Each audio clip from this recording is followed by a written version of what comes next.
What's up everyone and welcome back to the MMA Zone. Today, let's get started with Dana White receives warning from fighter. Despite Mark Hunt's lawsuit against the UFC and Brock Lesnar being thrown out in court, the MMA veteran is confident that 2024 will be the year karma finally catches up to the promotion. Amid more and more documents emerging ahead of the start of the UFC antitrust trial in April, and reports of Lesnar being named in a separate suit with the WWE, Hunt took aim at both Lesnar and the UFC in a post on Instagram. A report from combat sports journalist Mike Russell indicated that Lesnar testified under oath that he made $8 million per fight with the UFC, contrary to what is stated in his contract. In a post on social media, he wrote, "Brock Lesnar is going to have a hell of a year in court judging by this new WWE/TKO case and the ongoing suits with Mark Hunt." He admitted under oath that, contrary to his contract, he made $8 million per UFC bout, win, lose, or draw. I'm guessing settlements all around with NDAs. In a repost on Instagram, Hunt included a screenshot of Russell's post, adding, "You're going to be joining this fool Brock Lesnar, Dana White, and UFC. Karma is going to sting your ass so hard this year." Mark Hunt will be returning to action this year under the BKFC banner, allegedly for financial reasons. So far, there's been no word as to when Hunt will return to action, or who he will compete against.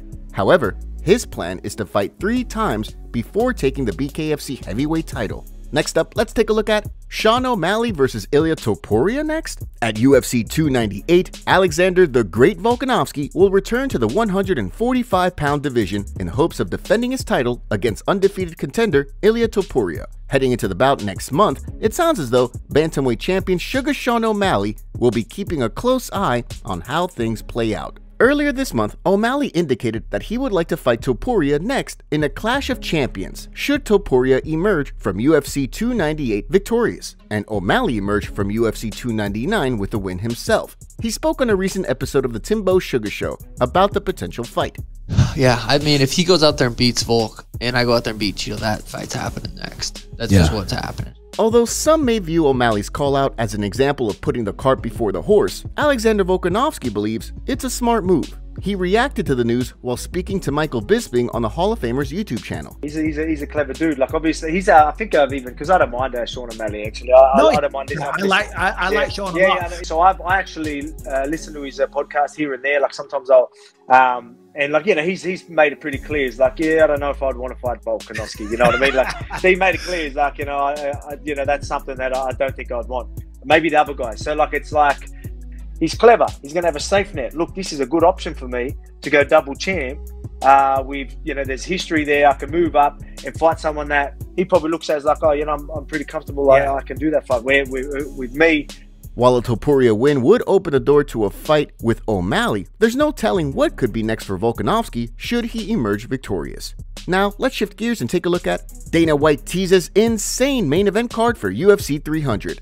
UFC CEO Dana White has continued to drop news regarding UFC 300, announcing more and more fights every week. After announcing that the UFC had signed Kayla Harrison, who will be making her UFC debut at 135 pounds against Holly Holm on the card, White took to Instagram Live to interact with fans. Inevitably, he was quick to field questions about the UFC 300 card, reiterating to fans that when it's time to announce the UFC 300 main event, he will do so. At the same time, he also reiterated that the UFC 300 card will leave fans in awe from the first fight of the night all the way through the last, explaining, "When I'm ready to give you the main event, you'll get it. You're not ready yet. You can't handle the main event. We have a couple options for the main event. I'm still playing with it. When it's time, I will give it to you. 300 is going to be fun. 300 is going to be the sickest card from top. Yeah, you cannot not be watching ESPN the first fight of the night for UFC 300. While the main event has yet to be announced for this card, White has already announced a number of bouts for the historic event. In addition to the previously mentioned Holm vs. Harrison fight, the card will also feature the featherweight debut of Aljamain Sterling, a BMF title fight between Justin Gaethje and Max Holloway, and a lightweight title eliminator bout between Charles Oliveira and Arman Tsarukyan, along with plenty of other exciting bouts.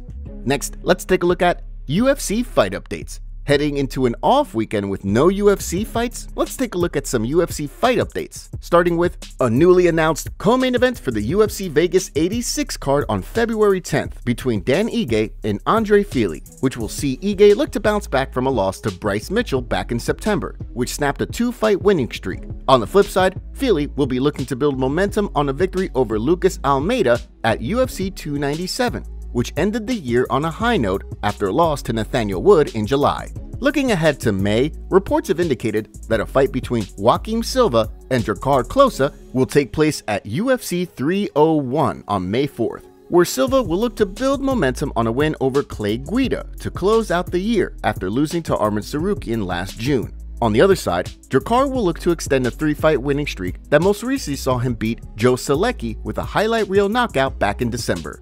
Next, let's take a look at Jamal Hill disrespects UFC fighter. Alex Pereira has 2 contenders eager to challenge for the light heavyweight title in 2024. Following a big win over Johnny Walker earlier this year, Magomed Ankalaev was quick to call for a title shot. However, from the sounds of things, it'll be former light heavyweight champion Jamal Hill getting the next crack at the belt. In a recent video for his YouTube channel, the former champ took aim at Ankalaev for stating that he deserves a title fight more than Hill does.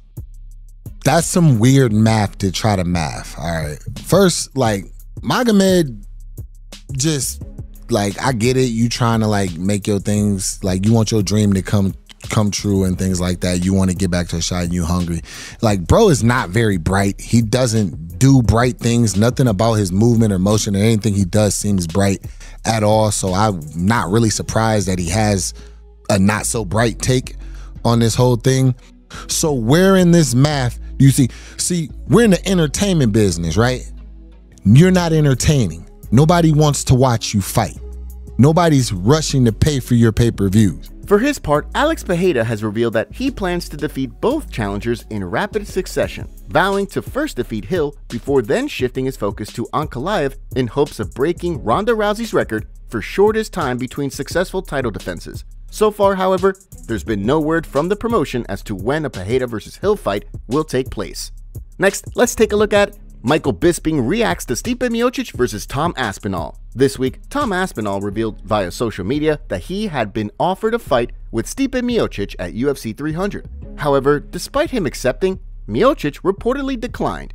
As Aspinall indicated, with the fight against Miocic out the window, he's now shifting his focus to defending the interim title, likely over the summer at the UFC's rumored Manchester card. The way Hall of Famer Michael Bisping sees things, Miocic has little to gain by risking his fight with Jon Jones and fighting Aspinall in the meantime. In a recent video for his YouTube channel, the Hall of Famer weighed in. The man's 42 years old in August. He hasn't fought since he got knocked out against Francis Ngannou almost 3 years ago. And in that 3 years, let's be honest, you're declining. Now, I'm a fan of Tom Aspinall, okay?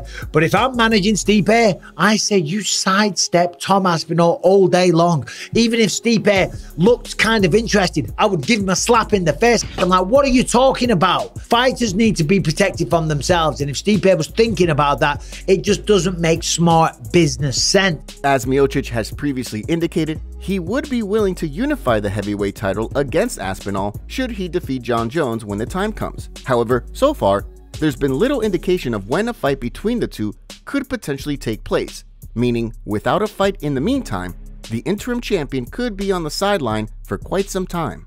Tony Ferguson reveals sad news as he came out and said he fought Paddy Pimblett with a torn MCL at UFC 296. Tony had surgery to repair the torn MCL last Thursday and also had elbow surgery just 2 weeks ago.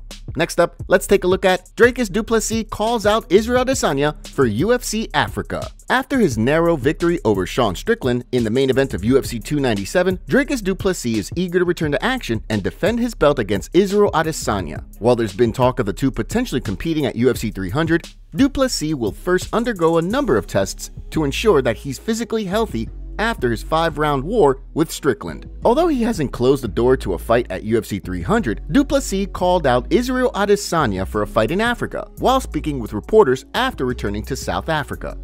Nothing is certain yet, but that is what we want to do. You know, UFC 300 is a big possibility if my body allows it. I took some punishment, obviously with some small injuries. I have to be honest with you, if UFC Africa is going to happen, you're going to look want right here on home soil, where he said he wants to make it happen.